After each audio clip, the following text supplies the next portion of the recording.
नेपाळमध्ये social media बंदीच्या मुद्द्यावरून पेटलं आंदोलन. आंदोलक शिरले नेपाळच्या संसदेत. काठमांडूमध्ये संचारबंदी लागू. 10 आंदोलकांचा मृत्यू झाल्याची माहिती.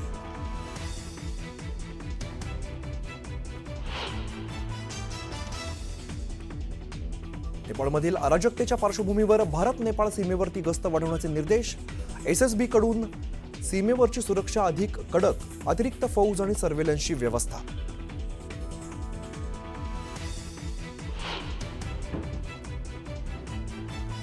जीआरमधील शब्दरचना ओबीसींसाठी अडचणीची ठरणार, तर ओबीसी समाज ही हक्कासाठी रस्त्यावरती उतरणार. ओबीसी नेते छगन भुजबळांचा इशारा.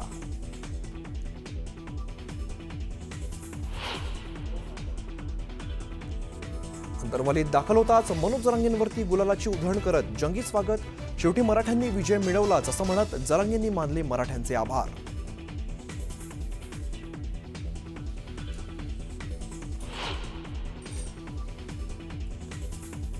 सतरा सप्टेंबर आधी कुणबी प्रमाणपत्र वाटपाची प्रक्रिया सुरू करा, अन्यथा दसरा मेळाव्यात सरकार विरोधी भूमिका जाहीर करावी लागेल. जरांगे पाटलांनी पुन्हा दिला अल्टिमेटम.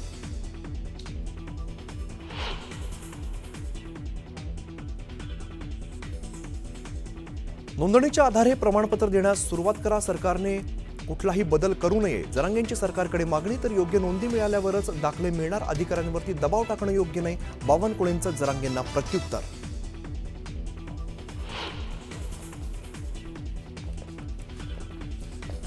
विधान परिषद विरोधी पक्षनेते पदाच्या मुद्द्यावर काँग्रेस नेत्यांनी घेतली उद्धव ठाकरेंची भेट. काँग्रेस उमेदवाराला पाठिंबा देण्याची मागणी.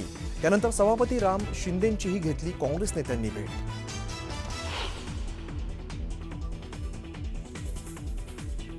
उद्या होणाऱ्या उपराष्ट्रपती पदाच्या निवडणुकीसाठी शिवसेना खासदार श्रीकांत शिंदे यांच्यावरती महत्त्वाची जबाबदारी. एनडीचे उमेदवार प्रतिनिधी म्हणून श्रीकांत शिंदेंची निवड.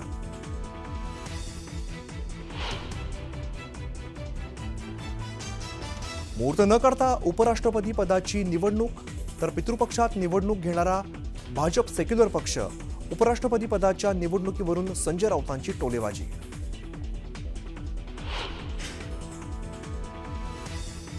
दुकानं रिकामी करण्यावरून 2 गटांमध्ये वाद, लाट्याकाठ्या आणि दगडफेकीत 65 वर्षाच्या व्यक्तीचा मृत्यू.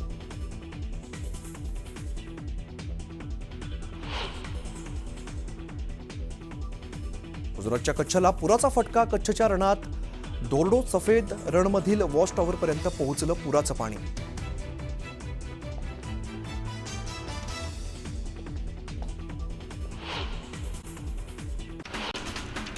नेपाळमध्ये सोशल मीडिया ॲपवरती बंदी विरोधात तरुणांनी आंदोलन केलंय. आंदोलक तरुण थेट संसदेत शिरले. या आंदोलकांना पांगवण्यासाठी पोलिसांनी अश्रुधुराच्या नळकांड्या फोडल्या आणि नेपाळ सरकारकडून काठमांडूमध्ये कर्फ्यू लावण्यात आलाय. मुंबईत काँग्रेस नेत्यांनी उद्धव ठाकरेंची भेट घेतली आहे. विधान परिषदेच्या विरोधी पक्षनेतेपदाबाबत ठाकरेंशी चर्चा करण्यात आली आहे. काँग्रेसच्या उमेदवाराला पाठिंबा देण्याची मागणी करण्यात आली. गेल्या 2 दिवसांपासून मुख्यमंत्री देवेंद्र फडणवीसांची जाहिरात वृत्तपत्र आणि मुंबईतील मोठ्या मोठ्या होर्डिंगवरती झळकते. छत्रपती शिवरायांना वंदन करत असताना फडणवीस या जाहिरातीमध्ये दिसतात. जाहिरातीमध्ये देवाभाऊ उल्लेख आहे. दरम्यान जाहिरातीची राजकीय वर्तुळात जोरदार चर्चा आहे. उद्या होणाऱ्या उपराष्ट्रपती पदाच्या निवडणुकीसाठी शिवसेना खासदार श्रीकांत शिंदे यांच्यावरती महत्त्वाची जबाबदारी देण्यात आली. सीपी राधाकृष्णन यांचे उमेदवार प्रतिनिधी म्हणून श्रीकांत शिंदे यांच्याकडे जबाबदारी सोपवण्यात आली. शिंदेंचं संसदीय कार्य मंत्री किरेन रिजिजू आणि मंत्री राम मोहन नायडूंकडे सुद्धा जबाबदारी देण्यात आली.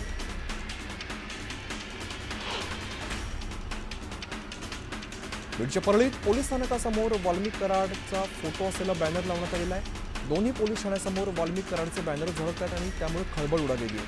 विशेष म्हणजे या बॅनरवरती धनंजय मुंडेंचा देखील फोटो झळकतो. महायुतीत शिक्षक मतदारसंघ आम्हाला द्या आणि पदवीधर मतदारसंघ भाजपाकडे द्या अशी मागणी शिवसेनेचे आमदार शहाजी बापू पाटील यांनी केली. शिक्षक मेळाव्यात मंगेश चिवटेंकडे शहाजी बापू पाटील यांनी ही मागणी केली. भिवंडीत आगामी पालिका निवडणुकीच्या पार्श्वभूमीवर शरद पवार गटाचे अन्सारी यांच्या उपस्थितीमध्ये मोठ्या संख्येने कार्यकर्त्यांचे पक्षप्रवेश पार पडले.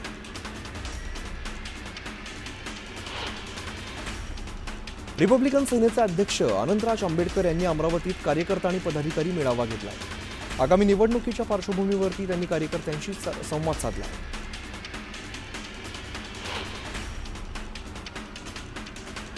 बीडमध्ये बंजारा समाजाने आंदोलन केलंय। एसटी प्रवर्गातून बंजारा समाजाला आरक्षण देण्याची मागणी आंदोलकांनी केली।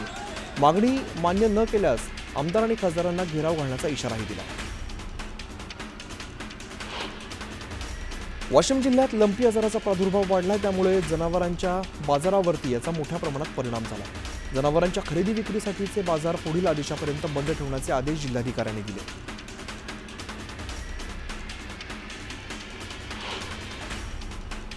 गोंदिया जिल्ह्यात अतिवृष्टीचा तडाखा बसला। यामध्ये 6 जणांचा मृत्यू झालाय, तर 14 जनावरं दगावली आहेत। 1128 घरांचं यात नुकसान झालं। दरम्यान 38,19,000चा मदत निधी बाधितांना वाटप करण्यात आला।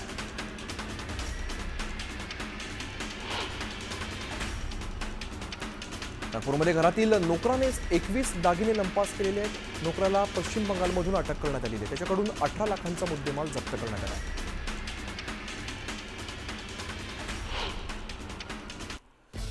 आणि एक महत्त्वाची बातमी समोर येते। गेल्या 2 दिवसांपासून मुख्यमंत्री देवेंद्र फडणवीसांची जाहिरात वृत्तपत्र आणि मुंबईतील मोठ्या मोठ्या होर्डिंगवरती पाहायला मिळते। छत्रपती शिवरायांना वंदन करत असताना फडणवीस या जाहिरातीमध्ये बघायला मिळत आहे। विशेष म्हणजे या जाहिरातीवरती देवाभाऊ इतकाच उल्लेख केलेला आहे। तसंच जाहिरात देणाऱ्याचाही यामध्ये कुठेही उल्लेख दिसत नाहीये। त्यामुळे ही जाहिरात राजकीय वर्तुळात सध्या चर्चेचा विषय ठरते आणि त्यावरूनच राजकारण सुद्धा रंगत आहे।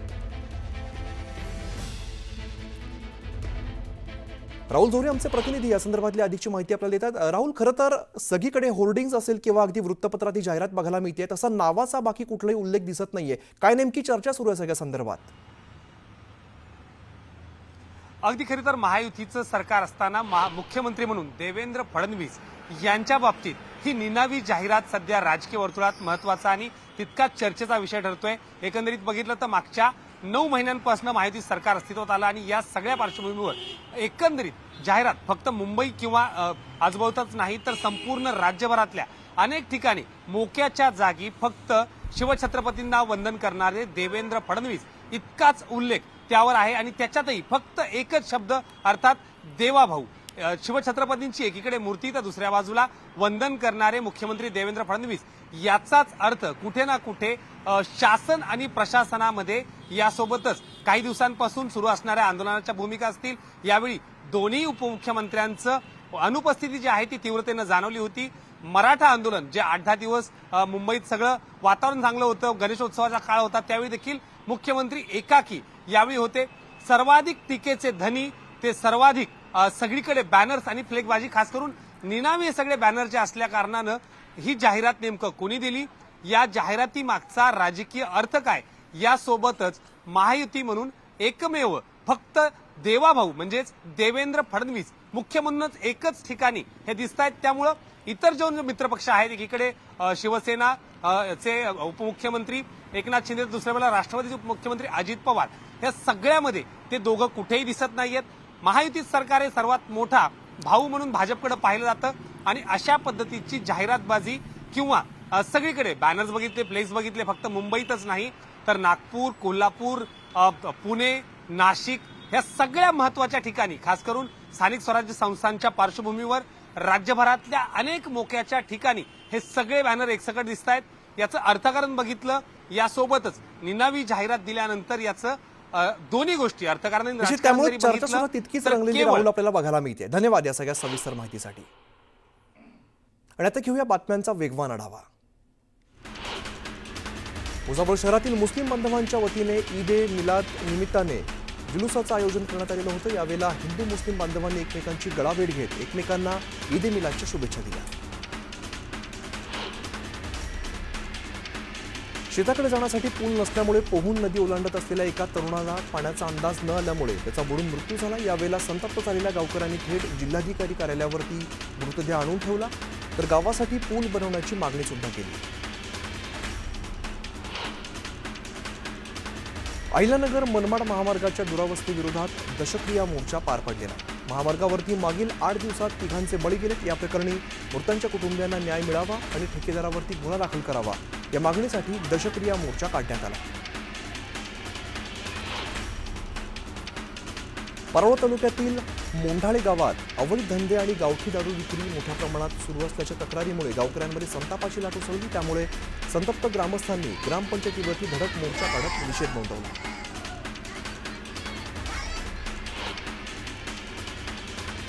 व्याघ्र अधिवास क्षेत्र म्हणून ओळखल्या जाणाऱ्या जिल्ह्यातील मुक्ताई भवानी अभयारण्यातल्या शेत शिवारात वन्य प्राण्यांनी हैदोस घातलाय, त्यामुळे पिकांचं मोठ्या प्रमाणात नुकसान झालं. मात्र वन विभागाच्या दुर्लक्षामुळे शेतकऱ्यांनी संताप व्यक्त केला.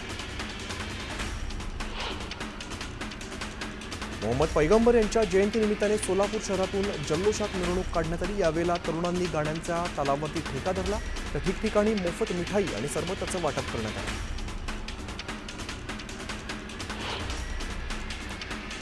अहिल्यानगर जिल्ह्यातील जामखेड तालुक्यातील नानज या ठिकाणी खरडा चौकामध्ये भीमसैनिक संघटनेच्या वतीने आंदोलन करण्यात आलं. खेड बंदला 100% प्रतिसाद देत रास्ता रोको आंदोलन करण्यात आलं.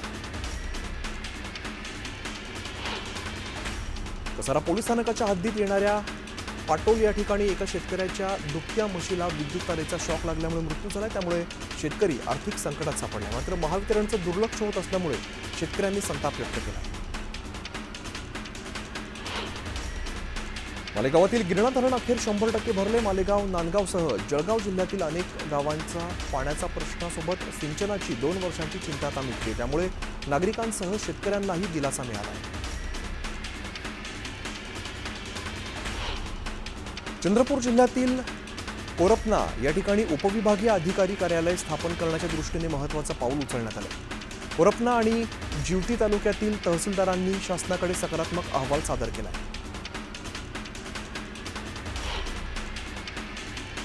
आज आंतरराष्ट्रीय साक्षरता दिवस आहे. मात्र नागपूरसारख्या महानगरात आजही अनेक ठिकाणी मुलांना शिक्षणापासून वंचित राहावं लागतं.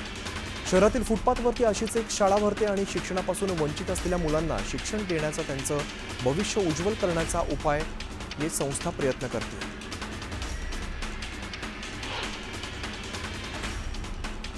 पालघरच्या समुद्र किनाऱ्यावरती 3 भले मोठे कंटेनर आढळून आलेले होते. कंटेनर ओमान जहाजातील दुर्घटनेतील असल्याची माहिती समोर येते.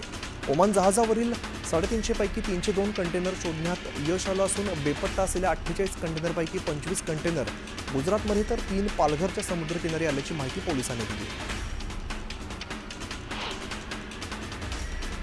2023 मध्ये महाराष्ट्र लोकसेवा आयोगाच्या पोलीस उपनिरीक्षक परीक्षेत महाराष्ट्रातील मुलींमध्ये पहिल्या आलेल्या पुण्याच्या खेड तालुक्यातील अश्विनी केदारी यांचा मृत्यू झालाय. आंघोळीला पाणी गरम करण्यासाठी बादलीमध्ये हीटर लावलेला होता आणि गरम पाण्याची बादली उचलताना त्यांच्या अंगावरती पाणी सांडून त्यांचा दुर्दैवी मृत्यू झाला. चंद्रग्रहणामुळे पंढरपूरच्या विठ्ठल मंदिरात पुजाऱ्यांनी चंद्रभागेचं पवित्र जल आणून विठ्ठलाला जलाभिषेक घातला. परंपरेप्रमाणे ग्रहण काळात चंद्रभागेचं पाणी आणून विठ्ठलाला जलाभिषेक करण्यात आला.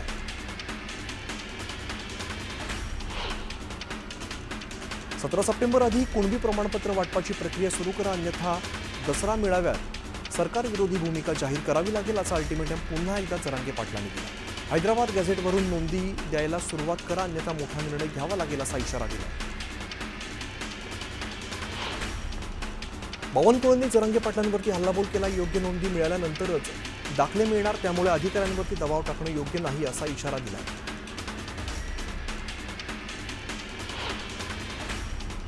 जरांगे पाटलांनी पुन्हा एकदा भुजबळांना लक्ष केलंय. येवल्यावाल्यांचं ऐकून GRच्या शब्दात फेरफार करू नका, असं नाव न घेता थेट इशारा जरांगे पाटलांनी दिला. आता संयम नाही, जशास तसं प्रत्युत्तर देऊ, असा इशाराही दिला.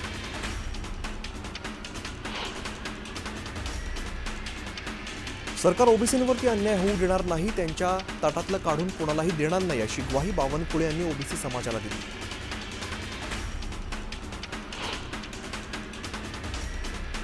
विजय वडेट्टीवार यांनी पुन्हा एकदा सरकारवरती निशाणा साधला. ओबीसींचं आरक्षण GRमुळे संपलंय, सरकारने ओबीसींवरती मोठा अन्याय केलाय, असा हल्लाबोल त्यांनी केला.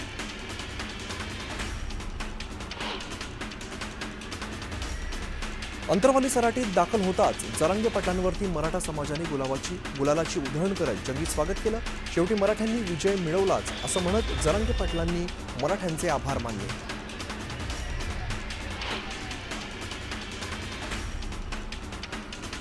जरांगे पाटलांना रुग्णालयातून डिस्चार्ज मिळाल्यानंतर रुग्णालयाबाहेर मराठा समाजाने मोठ्या प्रमाणात गर्दी केली होती. यावेळेला जरांगेंच्या समर्थनार्थ मराठा समाजाने घोषणाबाजी करत JCB मधून फुलांची उधळण केली. राष्ट्रीय ओबीसी महासंघाच्या साखळी उपोषण समारोप प्रसंगी सरकारने मुंबईमध्ये बैठक घेण्याचं दिलेलं आश्वासन पाळलंय. उद्या मंत्रालयात ओबीसींची बैठक होणार आहे. या बैठकीसाठी राष्ट्रीय ओबीसी महासंघाचे अध्यक्ष बबनराव तायवाडे यांच्यासह आमदार परिणय फुके यांना निमंत्रित केले. मुंबईमध्ये आज ओबीसी नेत्यांची महत्त्वाची बैठक होणार आहे. दुपारी 3 वाजेच्या सुमारास यशवंतराव चव्हाण ऑडिटोरियममध्ये ही बैठक पार पडणार आहे. राज्य सरकारने मनोज जरांगे पाटील यांना दिलेल्या जीआरला ओबीसी नेत्यांसह समाजाचा विरोध आहे. सरकारच्या जीआरमुळे ओबीसींचं नुकसान झाल्याचा आरोप ओबीसी नेते करतात. राज्यातील मराठा आंदोलकांवरील प्रलंबित खटले मागे घेण्याबाबत वारंवार आश्वासनं देण्यात आली आहेत. मात्र गेल्या 2 वर्षात मराठा आंदोलकांवरती विविध ठिकाणी दाखल झालेल्या 826 पैकी केवळ 86 गुन्हे मागे घेण्यात आलेले आहेत. धाराशिवच्या तुळजापूर तालुक्यातील चिंचोली या एकाच गावात 50 कुणबी नोंदी सापडल्यात. मात्र उर्दू आणि मोडी लिपीत भाषांतराच्या चुकांमुळे 50 नोंदींपैकी फक्त 5 जणांनाच कुणबी प्रमाणपत्र मिळाले. हैदराबाद साताऱ्यानंतर आता कोल्हापुरी गॅझेटची चर्चा रंगलेली आहे. कोल्हापूरच्या गॅझेटमध्ये मराठा आणि कुणबी यांच्या साधर्म्य दाखवले, त्यामुळे कोल्हापूर गॅझेटबाबत मराठा समाज आज भूमिका मांडणार आहे.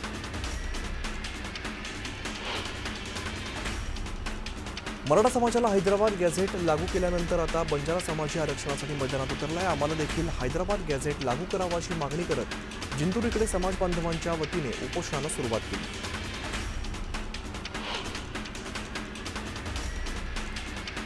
जामनेरमध्ये ओबीसी समाज आणि समता परिषदेच्या वतीने तहसील कार्यालयावरती मोर्चा काढण्यात आला. हैदराबाद गॅझेटबाबत काढण्यात आलेला शासन निर्णय हा असंविधानिक असल्याचं शासन निर्णय तात्काळ रद्द करण्याची मागणी निवेदनाद्वारे केली.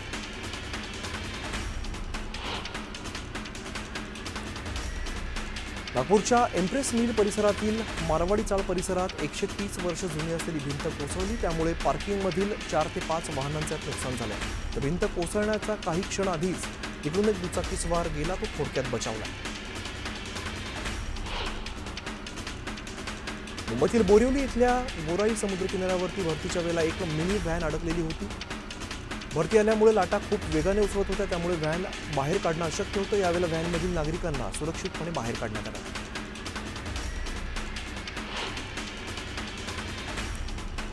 सांगलीच्या आटपाडीमध्ये शेळ्या मेंढ्यांच्या बाजारात बकऱ्यांना विक्रमी दर मिळाला. एका बकऱ्याला तब्बल 34,000चा भाव मिळाला, तर 6 बकऱ्यांची 2 लाखात विक्री झाली.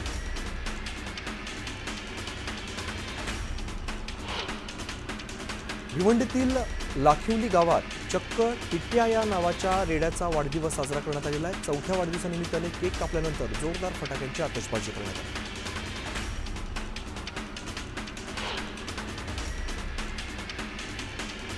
सिल्लोड शहरातील एका करिअर अकॅडमीच्या संचालकाने प्रेम प्रकरणाचं बिंग फुटू नये म्हणून एका तरुणाला तिघांच्या मदतीने बेदम मारहाण करत त्याचा अपहरणाचा प्रयत्न केला. मात्र ग्रामीण पोलिसांच्या मदतीने त्यांचा हा प्रयत्न फसलाय. पोलिसांनी कारसह आरोपीला ताब्यात घेतलाय.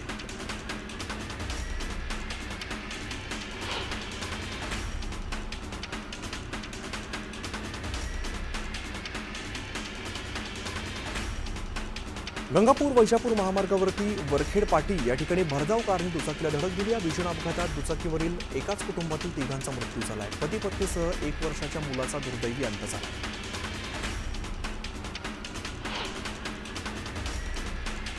छत्रपती संभाजीनगर शहरातील एमडी ड्रग्ज विकणाऱ्या पेडलरच्या घरामध्ये पोलिसांना तपासादरम्यान चक्क जादूटोणाचं साहित्य आढळलेलं आहे. पेडलरच्या घरात जादूटोणाच्या साहित्याचा खच सापडल्यामुळे खळबळ उडाली.